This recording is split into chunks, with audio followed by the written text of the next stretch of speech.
కూడా special technique of పిండి cut total contact cost అంటారు. ఆ పిండి కట్ వేసినా కూడా మనం ఆ కంప్లీట్లీ ఆ వూండ్ అనేది హీల్ చేపేయగలుగుతాం. ఈ సింపుల్ మెషర్ షూ చేంజ్ తోటి మనము కరెక్ట్గా టైంలో ఇంటర్వ్యూన్ కాకపోతే న్యూరోపతి లేదా ఈ ఆనెల్లాగా వచ్చినప్పుడు పుండుల్లాగా వచ్చినప్పుడు మనం కరెక్ట్గా ఇంటర్వ్యూన్ చేసి కరెక్ట్ షూస్ తోటి మానకపోతే అల్టిమేట్లీ ఏమవుతుందంటే పాదంది షేపే మారిపోతుంది. లోపల బోన్స్ అన్ని అరిగిపోయి పాదం షేప్ అంతా డీఫామ్ అయిపోతుంది. డీఫార్మిటీ అంటే ఆ షేప్ అంతా మారిపోవడం. ఆ మారిపోయిన పాదం ఏమవుతుందంటే అది ఎక్కడో చోట రాపిడికి గురి అయి దానివల్ల ఆ రాపిడి వల్ల అల్సర్స్ రావడము, పుండు మానకపోవటం. సో వేణుగారు చెప్పినట్టు ఫస్ట్ స్టేజెస్లో సింపుల్ న్యూరోపతిక్ అల్సర్స్ ఉన్నప్పుడు మనం కరెక్ట్ షూ చేంజ్ చేయడము, ఆ పుండుకు కావాల్సిన సింపుల్ డ్రెస్సింగ్స్ చేస్తాం. వీటితో వీళ్ళైతే పిండి కట్టేసి మానిపించడం. వీటితో మానని వీళ్ళైతే వీటికి కరెక్ట్ టైంలో ఇంటర్వ్యూన్ కానివి అవి ఫుట్ అంతా షేప్ చేంజ్ అయిపోయి డీఫామ్ అయిపోయి షేప్ చేంజ్ అయిపోతాయి. సో మళ్ళీ ఆ డీఫామ్ అయిన దాన్ని కరెక్ట్ చేసి దాని షేప్ తిరిగి తెచ్చి లోపల అరిగిపోయిన బోన్ అంతా తీసేసి మిగిలిన బోన్ని ఫిక్స్ చేసి ఆ షేప్ పాదం కరెక్ట్గా షూలో కాపాడగలిగే పరిస్థితికి తేవటం అనేది ఈ కొత్త సర్వీస్. మనం లాస్ట్ 10 years నుంచి ఆల్ ది అదర్ థింగ్స్ అంటే గాయం రావడము, పుండు రావడము, గ్యాంగ్రీన్ అంటారు, పాదం ఫుట్ గ్యాంగ్రీన్ అంటారు. గ్యాంగ్రీన్ అనేది రక్త సరఫరా మొత్తం కట్ ఆఫ్ అయిపోతుంది కాలుకి, అప్పుడు కాలు తీసే పరిస్థితి వస్తుంది. ఆ గ్యాంగ్రీన్లో కూడా వీలైనంత వరకు మనం life threatening first infection control చేసి లైఫ్ కాపాడే ప్రయత్నం చేయాలి. రెండోది పాదం ఎంతవరకు సేవ్ చేయగలుగుతామో ఆ లెవెల్ వరకు సేవ్ చేయడం ప్రయత్నం. ఒక చిన్న వేలుది భాగము లేకపోతే 4 foot ఫ్రంట్ టోస్ మాత్రం తీసేసి మిగతా పాదం మీద పేషెంట్ నడవగలిగే టెక్నిక్స్, వూండ్ హీల్ చేయించగలిగే టెక్నిక్స్ నెగటివ్ ప్రెషర్ థెరపీ అంటారు. అంటే వూండ్ నుంచి ఆ చీమ్ కానీ రసి కానీ అంతా తీసేయడానికి నెగటివ్ ప్రెషర్ థెరపీ అంటారు. అది వాడతాము. లేకపోతే oxygen based therapies, hyperbaric oxygen అంటే ఒక క్లోజ్ రూమ్లో 100% ఆక్సిజన్ బ్రీత్ చేయించి హైపర్బారిక్ ఆక్సిజన్ ద్వారా ఆ గాయం ఎక్కడైతే ఉన్నదో ఆ గాయం చుట్టూతో ఉన్న కంట్రంలో టిష్యూ ఆక్సిజన్ లెవెల్స్ పెంచితే ఆ హీలింగ్ అనేది మళ్ళీ ప్రమోట్ అవుతుంది. సో రెగ్యులర్ మెషర్స్ తోటి మానని పుండ్లకి ఇలాంటి అడ్వాన్స్ టెక్నాలజీ, ఆర్టిఫిషియల్ స్కిన్ అనేది వస్తున్నది ఇప్పుడు, bio engineered tissues, artificial skins close చేసి లార్జ్ ఏరియాస్ ఆఫ్ వూండ్స్ ఉన్నప్పుడు ఆర్టిఫిషియల్ స్కిన్, ఆర్టిఫిషియల్ టిష్యూస్ వేసేసి హీలింగ్ ప్రాసెస్ ఫాస్టర్ చేయడం అనేది చేస్తున్నాము. సో ఈ through advance techniques, through shoe changes, through reconstruction surgeries, వీటి ద్వారా మనం మ్యాక్సిమైజ్ చేస్తున్నాం. ఒక 10 ఏళ్ల క్రితమో 15 ఏళ్ల క్రితమో కన్నా అప్పుడు చేసే యాంపిటేషన్ రేట్స్ కన్నా మేజర్ యాంపిటేషన్ అంటే మోకాల కిందనో మోకాల పైన తీస్తే దాన్ని మేజర్ యాంపిటేషన్ అంటారు. బిలోని ఆర్ అబవ్ నీ. ఆ మోకాల లెవెల్ నుంచి మనం కింద మ్యాక్సిమైజింగ్ లింబ్ సాల్వేజ్, ఎంత మినిమం పాదంతో 1-2 వేళ్లతోటి లేకపోతే ఈ వేళ్ళ వరకు మాత్రం తీసేసి మిగతా పాదం మీద కాపాడి దాని మీద పేషెంట్ని నడిపించడం అనేది మన లక్ష్యం. So we've been working and doing this advanced wound care and diabetic foot surgeries and in Apollo for the past 10 years. So it's a happy opportunity for us to have Professor Venu, who will add on the service here to add on our capacity to even doing major reconstructive procedures. So that's what I wanted to convey.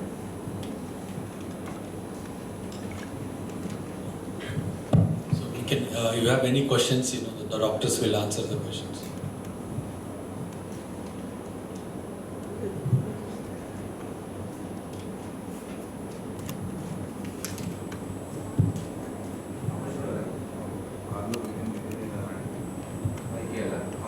What kind of material you use in?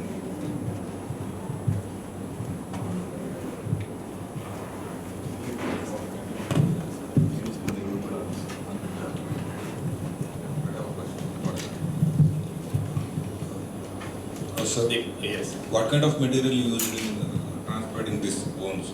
Very good question indeed. So these materials, the materials used for this diabetic foot reconstruction have to be much stronger than the ones we use for routine fracture. If the bones break, we use similar type of plates and screws. They don't have to be so strong because the bone break heals generally between 6 to 8 weeks. But this takes long time to heal. So the material has to be very reinforced, very strong. So they're all made of reinforced titanium alloy. It's a bit stronger than the standard titanium alloy. And also, not only that, the geometry of that fixation tower has to be specific. So the so-called the mantra we use for that fixation device, which goes around among all the similar specialists globally, is called a long segment rigid fixation with optimal bone opposition. Very long sentence, but I will explain to you. Normally, if the same bones get damaged in a non-diabetic person, if two bones together get damaged, we just fix those two together. It is called short segment, just that segment. If that bone breaks, you just fix that segment, and that works well. For diabetes foot, if you just fix that segment, that segment breaks again. And 20-30 years ago, when doctors tried to fix these, they failed, and the doctors declared at that time that you should never operate, just amputate. But what we, with the other clinicians, developed is that, okay, if you do use the long segment fixation, they don't break, they don't fail that easily. But that segmentation has to be very rigid, means there should not be any motion. Until the bone heals, those bones join together, there should not be even any micro motion. It has to be rigid fixation. So that these devices are not only made of strong materials, but they have to be applied in an engineering manner in certain way, so that you get that rigid fixation, long segment fixation, and there should not be any gaps between the bones. Optimal bone opposition. Then the bones join. To our pleasant surprise, until 20-30 years ago, there was this view that they never join, and they do join. But if you do one particular way, and we have shared our experience through scientific publications, and now there is wider usage of this principle. Yes, you are absolutely right. The material has to be stronger, and we use this reinforced. Yes.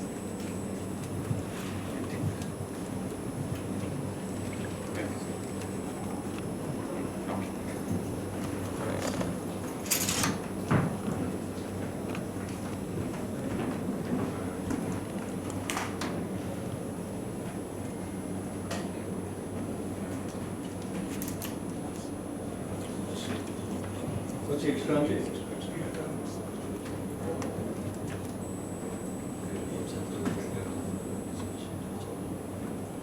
ఇంకొంచెం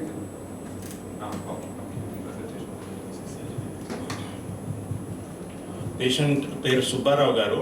వారికి ఇట్లనే advance Charcot reconstruction first stage జరిగింది. వారికి చాలా కాలం నుంచి అరిపాదంలో మానని పుండు ఉంది. సో మల్టిపుల్ టైమ్స్ అది ఇన్ఫెక్ట్ అయింది, మల్టిపుల్ కోర్సెస్ ఆఫ్ యాంటీబయాటిక్స్ వాడారు, మల్టిపుల్ సర్జరీస్ అయినాయి.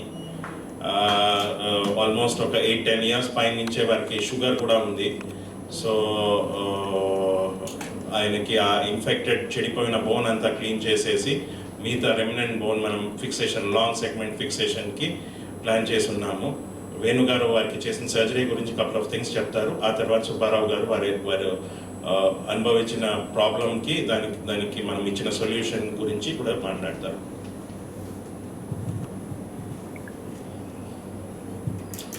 ఈ డయాబెటిక్ ఫుట్ ఏమవుతుందంటే, ప్రతిసారి ఇన్ఫెక్షన్ వచ్చినప్పుడల్లా ఎక్కువ బోన్ డ్యామేజ్ అవుతుంది.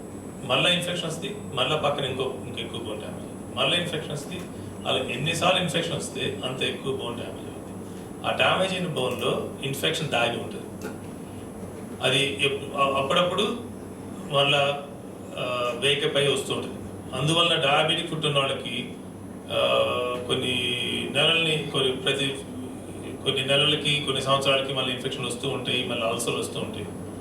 సో అలా ఇన్ఫెక్షన్ కొంచెం కూడా దాగి ఉండకూడదు. దాగి ఉంటే ఆ ఎముకలు అసలు హీల్ కావు, అల్సర్ పూర్తిగా పోదు. అన్నిటికన్నా ముఖ్యమైనది ఏంటంటే, ఈ సుబ్బారావు గారికి ఫుట్ చాలా ట్విస్ట్ అయి డిఫార్మ్ అయింది, బోన్స్ అన్నీ చాలా డిజింటిగ్రేట్ అయిపోయినవి. కానీ ఆ ఇన్ఫెక్టెడ్ అయిన పార్ట్ అంతా తీగిపోతే ఇంకా హోపే లేదు. అందువల్ల మొదటి సర్జరీలో ఆ ఇన్ఫెక్టెడ్ పార్ట్ సెగ్మెంట్ అంతా అది చాలా కాంప్లికేటెడ్ ఉంటుందండి. అంటే 3 డైమెన్షనల్గా చూసుకోవాలి. అది ఇన్ఫెక్షన్ స్ప్రెడ్ ఒక లైన్లోనే అట్లా వెళ్ళదు, అంతా స్ప్రెడ్ అవుతూ ఉంటుంది. కొన్ని ఏరియాస్లో రెసిస్టెన్స్ తక్కువ ఉన్న ఏరియాస్లో ఎక్కువ స్ప్రెడ్ అవుతుంది, రెసిస్టెన్స్ ఎక్కువ ఉన్న ఏరియాలో తక్కువ స్ప్రెడ్ అవుతుంది. అంతా 3 డైమెన్షనల్గా అంతా తీసేసేయాలి. అది చాలా ట్యూమర్ సర్జరీ టైప్ థరోగా చేయాలి. థరోగా చేయటమే కాకుండా ఇంతకుముందు ఈ అల్సర్ టెస్ట్ చేస్తే ఇన్ఫెక్షన్ తెలియలేదు, కనపడలేదు. ఇన్ఫెక్షన్ ఉందని తెలుసు, అదేంటో తెలియలేదు. ఈ ఆపరేషన్ చేసేటప్పుడు అక్కడ దాగున్న చోట దగ్గరికి వెళ్ళి ఆ బోన్ అన్ని తీసినప్పుడు ఆ బోన్ శాంపుల్ని టెస్టింగ్ పంపిస్తాం. టెస్టింగ్ పంపిస్తే ఈరోజే రిజల్ట్ వచ్చింది, ఆ ఇన్ఫెక్షన్ ఉన్నట్టు వచ్చింది. ఆ ఇన్ఫెక్షన్ సరిపడు యాంటీబయాటిక్ని ఆ ఎముకల మధ్యలో పెట్టి క్లోజ్ చేస్తాం. ఎందుకంటే ఆపరేషన్ చేసినాక అది కూడా లోకల్ యాంటీబయాటిక్ ఆ ఎముకలకి ప్రసరిస్తూ ఉన్న మైక్రోస్కోపిక్ ఇన్ఫెక్షన్ అంటారు, మన కంటికి కనపడదు, అక్కడక్కడ మైక్రోస్కోపిక్గా చుట్టుపక్కల ఇన్ఫెక్షన్ ఉంటుంది. ఆ బోన్ని తీయక్కర్లేదు, మరి అన్నీ తీస్తే ఇంకా పాదమే ఉండదు. మైక్రోస్కోపిక్ అంటే కంటికి కనపడే ఇన్ఫెక్షన్ మొత్తాన్ని తీసేసి కొంచెం క్లీనప్ చేయాలి. బాగా చేసిన మైక్రోస్కోపిక్ ఇన్ఫెక్షన్ని ఈ స్పెషల్ యాంటీబయాటిక్ ఉన్న బీడ్స్ని లోపల పెడితే అవి గ్రాడ్యువల్గా లోకల్ యాంటీబయాటిక్ అంతా చుట్టుపక్కల వచ్చేసి ఆ మైక్రోస్కోపికల్గా అక్కడక్కడ ఉన్న బ్యాక్టీరియాని కూడా చంపేస్తుంది. అది కరెక్ట్ యాంటీబయాటిక్తోనే బీడ్స్ పడినవి. చాలా హ్యాపీగా అయింది మాకు. సో ఇప్పటి వరకు నడవటానికి ఆ పాదంలో స్టెబిలిటీ శక్తి లేదు, ఇన్ఫెక్షన్లు వస్తూ ఉన్నవి. ఇప్పుడు ఆ ఇన్ఫెక్షన్ సిచ్యువేషన్ పోతుంది మోస్ట్ లైక్లీ. పోయినాక బ్లడ్ టెస్ట్ల ద్వారా, ఎక్స్రేలు, స్కాన్ల ద్వారా ఇన్ఫెక్షన్ కంప్లీట్గా ఆగిపోయినాక సెకండ్ స్టేజ్ చేస్తాం. మీరు ఫొటోస్లో చూసిన ప్రకారం ఆ కన్స్ట్రక్ట్ చేయాలి. కన్స్ట్రక్ట్ రెండు పాదాలకు ఒకే విధంగా ఎప్పుడూ కనపడదు ఆల్మోస్ట్. ఇది చాలా టైలర్డ్గా ఉండాలి. ఎక్కడ ఎఫెక్ట్ అయితే దానికి తగ్గట్టు ఇంజనీరింగ్ లెవెల్లో rigid segment, long segment construct చేయాలి. సో అలా చేస్తే బోన్స్ ఇప్పటివరకు బోన్స్ అతుక్కునే అవకాశం చాలా ఎక్కువ. అది 100% ఉందా? లేదు, ఎక్కడా లేదు దీంట్లో. అంతకుముందు 35% ఉంది, ఇప్పుడు 85-90%కి వెళ్ళింది. అంతకుముందు ఆపరేషన్ చేయని యాంపుటేషన్ రేట్స్ 70% దాకా ఉంది. ఇప్పుడు మా సిరీస్లో 170 పైనే షార్కోట్ రీకన్స్ట్రక్షన్స్ చేశాను. అది పబ్లికేషన్స్ కొన్ని, వాటిలో రీసెంట్గా ఒక యాంపుటేషన్ అయింది. 0 యాంపుటేషన్ ఎక్కడ లేదు. నెక్స్ట్ బెస్ట్ కింగ్స్ కాలేజ్ హాస్పిటల్లో 170కి ఒకటి అయింది. ఆ నెక్స్ట్ బెస్ట్ సెంటర్ అమెరికాలో ఒకటి ఉంది, దాంట్లో 4.5%. Still we are doing well. So అంటే అసలు హోపే లేని వాడికి ఒక విధంగా హోప్ ఇచ్చే అవకాశం ఉంది.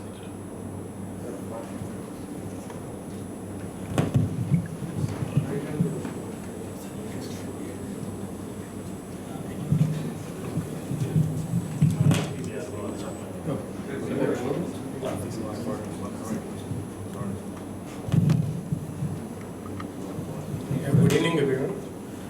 ఓకే, సో నేను చాలా రోజుల నుంచి అల్సర్ వల్ల చాలా బాధపడుతూ ఉన్నాను.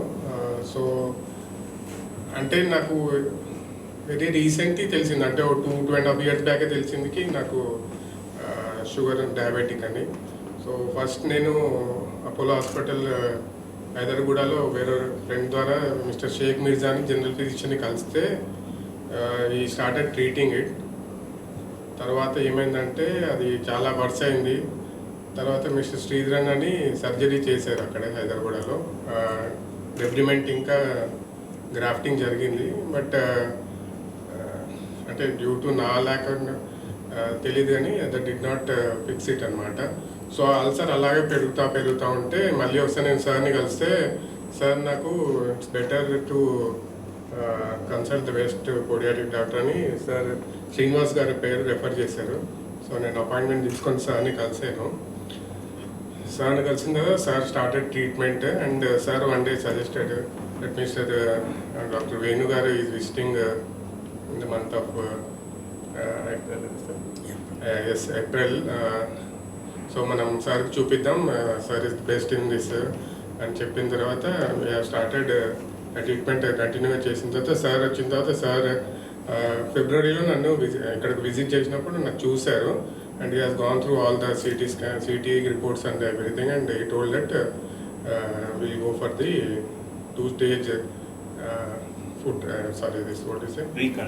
రీకన్స్ట్రక్షన్ ఆఫ్ ఫుట్ అని చెప్పారు. ద ఫస్ట్ స్టేజ్లో ఇలా ఎక్కడైతే ఇన్ఫెక్షన్స్ బోన్ అవన్నీ ఉన్నాయో అవన్నీ తీసేసిన తర్వాత అయితే సార్ ముందే చెప్పారు, if it all you want to spare time at least 2 నుంచి 4 months వరకు you have to spend time on the ankle and ఇంకా కంప్లీట్ రెస్ట్ ఇవ్వాల్సి వస్తుంది. సో అట్లా సీరియస్ కమిట్మెంట్ ఉంటే విల్ గో ఫర్దర్ అని ముందే చెప్పారు sir.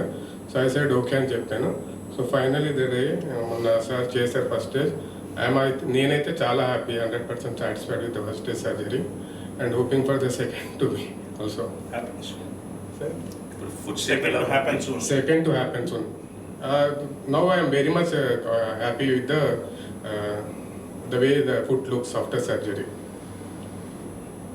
And thank you, Mrs. Srinivas sir and Mr. Venu sir. Thank you. Thanks a lot. Thank you, Subbarao, for the feedback. Sir, is India lo first one of surgery? ఇండియాలో ఆ particular technique use చేసి ఆ particular hardware micro titanium అన్నారు కదా, reinforce titanium పెట్టి ఆ special device use చేసి first time.